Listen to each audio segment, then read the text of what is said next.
Hey everybody, how's it going? And welcome back to Copper Jacket TV. So it seems like every time I report on a new federal gun control bill that I think is the worst that I've seen yet, Congress comes up with a new one that makes the previous one look like it was just a walk in the park. And that's what we have here with H.R. 8534. 8534 basically eliminates the Second Amendment. It is, to this date at least, we'll see what happens tomorrow, the worst gun control bill that I've seen come through Congress. So let's talk about what it does.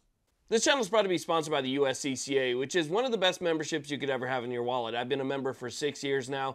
With the USCCA membership, you get self-defense liability insurance, which takes care of you after an event. You also get specialized online education, training, reciprocity maps, and so much more. So check out the USCCA down below. Let's get started. Okay, so let's go ahead and talk about 8534. So what this would do if it passed, and I don't think it has a very good chance of passing, but just in case, we're still going to talk about it anyway because I think it's too extreme for even moderate Democrats. But 8534 would require that you get permission and a license to acquire firearms from the United States Attorney General. Now, in order to get that license, you have to go through an application process, and that application process involves a lot. It involves fingerprinting, it involves written tests, it involves physical tests, it involves a background check on your character as well as a criminal background check. You have to show ID, you have to prove residency, you have to jump through just about every possible hoop you could imagine in order to get that application up to the Attorney General's office. Now, here's the thing. That application could be denied for pretty much any reason because there's a lot of language in this bill that says believe. If they believe you to be a certain way. If you're believed to be. That's one phrase that's used a lot.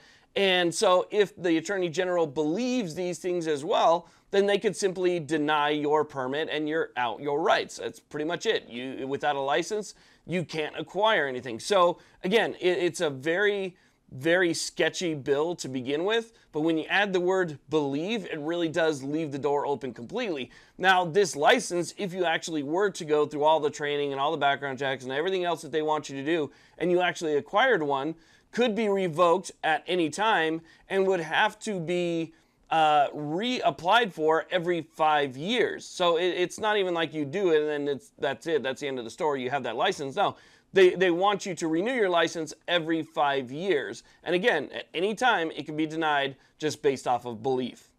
Now, another thing I want to mention is in this bill, the federal government wants all the information on what you're thinking about acquiring. So all the information about its characteristics and its brand, they want information about the serial number and stuff like that. And all of that information has to be transmitted to the federal government. So basically, you'd be talking about a de facto registry at this point as well. So we're just really kind of scratching the surface on this one, but I don't think we need to go too deep into it for you guys to get, basic understanding. I know that, vast majority of the people that watch these videos are smart people. They can figure things out. You don't have to go through all the little details in order for them to get the gist of it. So I know that you're watching this right now and you get exactly what I'm saying. You know what this does.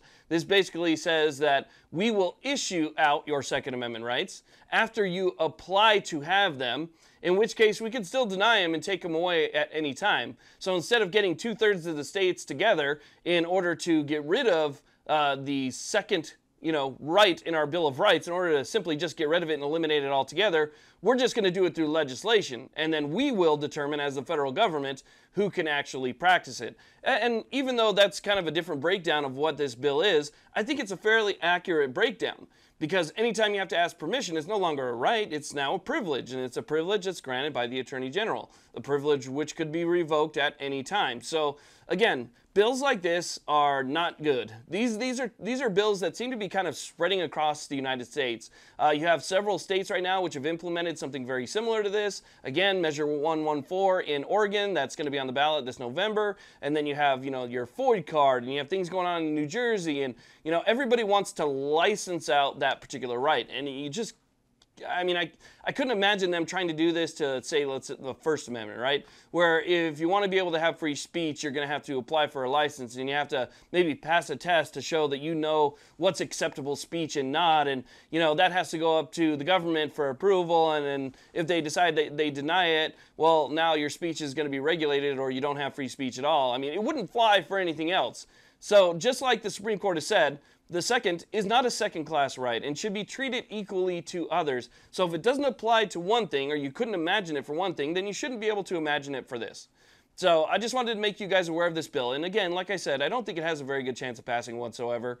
But regardless, knowing that these types of bills are being introduced and that they're taking the time and spending the money on getting these things introduced into Congress, it's still something that we need to pay attention to very closely, because what is right now considered maybe, kind of out there, in 10 years could be considered perfectly normal. So again, we have to stay on top of it. I want to thank you all very much for watching. I really do appreciate it. Please like, subscribe, hit that little bell notification, and have a great day.